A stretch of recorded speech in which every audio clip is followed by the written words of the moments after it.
Well, I think that Bitcoin is the first and the greatest and perhaps the only digital commodity. And a digital commodity means not a security. It means not without an issuer. So in a world where we're going through a digital transformation, you want a digital commodity to serve as the base layer. Because if I can put billions of dollars into a digital commodity on a layer one, then I can move it on a layer two or layer three or layer four at the speed of light, friction free, and I can store the money for 100 years. So there clearly is a benefit to having a layer one digital commodity. Now, as for the rest of the world's full of securities and the world's full of companies. For example, is there a place for Apple Computer? Like it's people in the crypto world seem to think that the only place there's technology that's relevant is crypto, right? They think that all the software engineers went into crypto.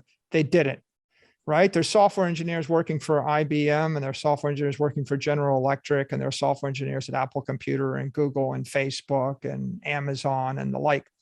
So of course, I think there's a place for software engineering and technology in Apple and Google and Amazon and JP Morgan, banks and governments. There's 100,000 of them. And the crypto world in general has been focused upon crypto exchanges, DeFi, tokens, crypto securities, cryptocurrencies, stable coins. That's one part of the technology world. And it's an embryonic part. The difference between the technology and the non-crypto market, like the technology that Apple's using, and the technology in the crypto market, is that Apple's technology is sitting generally in a regulatory zone where there's less murkiness. There's not a massive debate about whether Apple can add a certain feature to the iPhone. 98% of what Apple does is not that controversial, 2% is. On the other hand, in the crypto world, about 75% of what they do is controversial. So there's a lot of controversy and there's a lot of uncertainty and a lot of murkiness in crypto, which makes it very, very high risk and more like it's appropriate for venture capitalists generally, and it's a speculation. And it'll continue to be that way until we lay down clear lines about rules for crypto exchanges, what's compliant, rules for cryptocurrencies, what's a stable coin, rules for crypto securities, what's the disclosure required on a crypto security that's got an issuer, right? We don't really have those rules. There's a lot of controversy and uncertainty about what they will be. And by the way, when I talk about Bitcoin, I'm talking about saving. I'm actually converting money, a currency, into a commodity. I don't see, if you said to me, what are the other commodities that I might choose in lieu of Bitcoin? Gold, lumber, land, real estate, right? Oil, natural gas fields. With regard to Ethereum, I think Ethereum's a security. I think it's pretty obvious it's a security. It was issued via an ICO. There's a management team. There's a pre-mine. There's a hard fork. There's there's continual hard forks. There's a difficulty bomb that keeps getting pushed back. The difficulty bomb is going to wipe out the entire ETH mining industry. It's going to obliterate it, murder it, okay? The fact that somebody is able to murder an entire industry and then they keep changing their mind every 6 months about whether to do it or not do it is indicia that it's a security and not a commodity. For it to be a commodity, there can't be an issuer. And the truth is you can't really make decisions. I mean, one of the fundamental insights in the crypto industry is the fact that you can change it is what makes it a security. So if you look at most of these cryptos where they have hard fork after hard fork after hard fork, the problem with a hard fork is that changing the protocol means that some development team is making a decision. And if you can change the protocol in a material way, you can change the monetary protocol, right? A hard fork can change the issuance pattern or can change the value of something. And so that makes an investment contract under securities law. And that means it passes the Howey test. So what you want is a completely decentralized protocol where nobody can change it, even if they wanted to change it.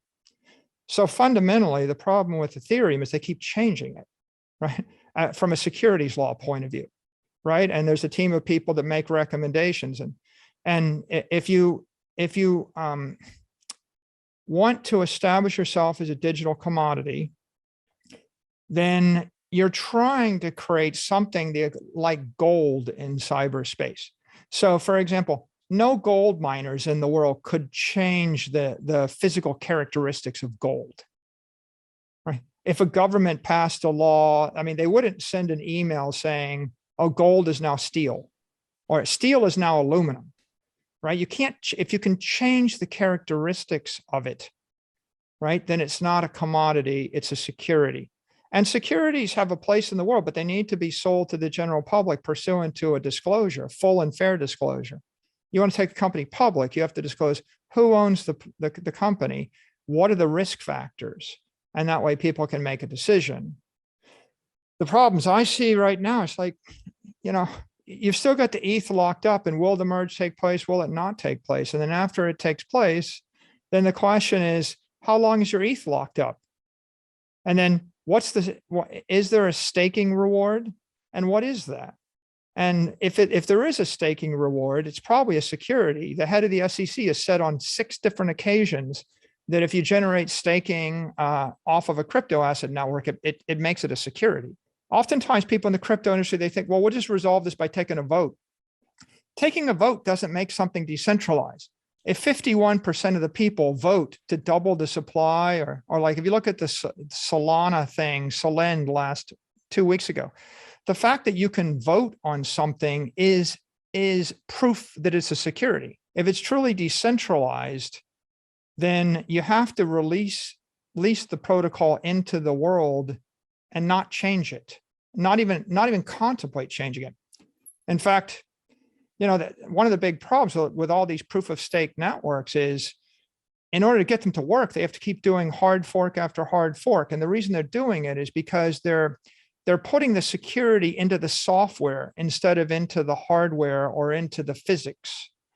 If you're relying on the physics of the network with proof of work, then you don't have to keep upgrading the software. If you keep upgrading the software, then someone's got to write the software. And when you write the software, you end up with this exploding complexity. And then you have to keep changing it. And so this pursuit of functionality and performance via continual upgrade, that makes you a software company. So that's the challenge in the crypto space, that really they're just all securities. And the problem with it is they're all securities trading on exchanges that don't have a license to trade securities. And they're being traded by management teams that haven't issued a registration statement, which means they're non-compliant securities. So what will happen? Nobody knows what will happen. I don't know what will happen. But what I know is there's a lot of uncertainty. So you're either a speculator or you're a venture capitalist, and you're waiting and to see what will happen. And Bitcoin is different because it's proof of work based. And ultimately, you know, there was no ICO, there was no pre-mine. Nobody could change it. Nobody wants to change it.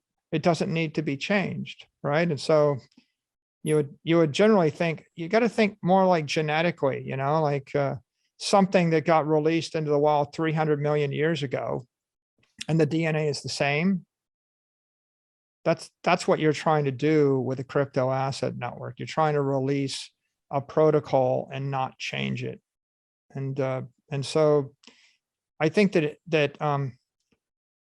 it's one more point I'll make here, which is from an institutional investor's point of view, the point at which you consider trusting a crypto network is somewhere in the range of 5 to 10 years after people stopped changing it. I mean, I would say it's after if there's a hard fork to fix a fatal bug, maybe that's okay. If you're fixing a fatal bug, or if you're improving the network against a fatal security threat, right? Then maybe you can get past that.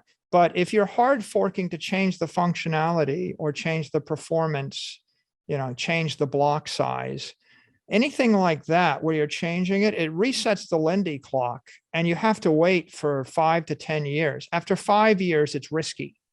After 10 years, you think, well, maybe all that combination of protocols is going to work, right? And if you look at Bitcoin, well, they had the 21 million coins and the monetary protocol.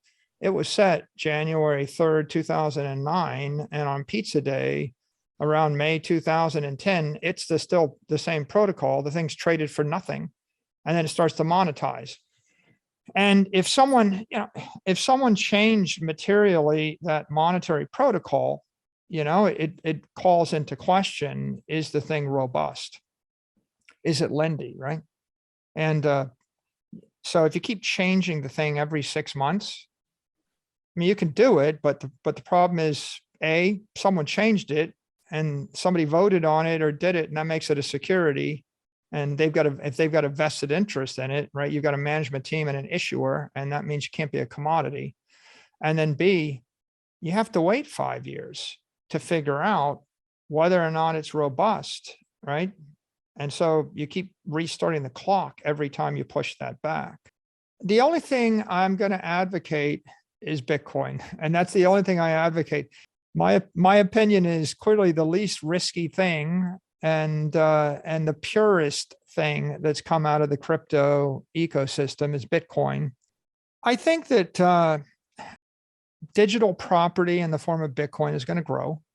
I think digital currency in the form of the dollar is going to grow. I can't be sure which network, but I think that the overall digital currency network will grow. I think that other digital currencies will grow as well, but much less so. I think that the dollar is the king winner, and I think the euro maybe number 2, and the CNY, and then all the rest will be small. And I think that ultimately the digital currency will eat into fiat currencies. The digital property, Bitcoin, will eat into properties. It'll eat into gold. It'll eat into real estate. It'll demonetize other corporate bonds and stores of value instruments over time. I think that there'll be a lot of innovation in other areas, but the big question that everybody in crypto has got to ask themselves is, why is it that Google hasn't already done this? Because Google has more money than God. Why has Amazon not done this? Why has Citadel not done this? Why has Apple not done this? Why has a centralized company running in Silicon Valley not done it? They all have infinite money. They all have infinite programmers. And if the answer is because they thought they'd get shut down by the regulators, then you have to figure out how you're going to deal with that. Right. And if the answer is they could do it, then the question is, do you need a token or not? That the challenge with funding anything with a token is a token looks like equity. If there's a management team and it's giving the token to itself, or it's selling the token to an investor, it's equity. And equity is a security. And securities could be sold pursuant to full and fair disclosure. And there's always a bunch of laws around them. So that's the thing you got to ask yourself. It's, if you're actually ducking all those rules, then you got no competition.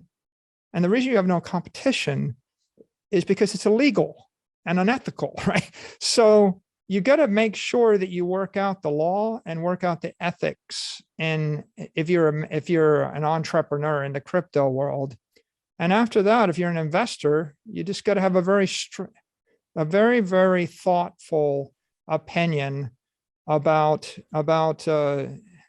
what is this thing I'm investing in, and how is all this going to work itself out.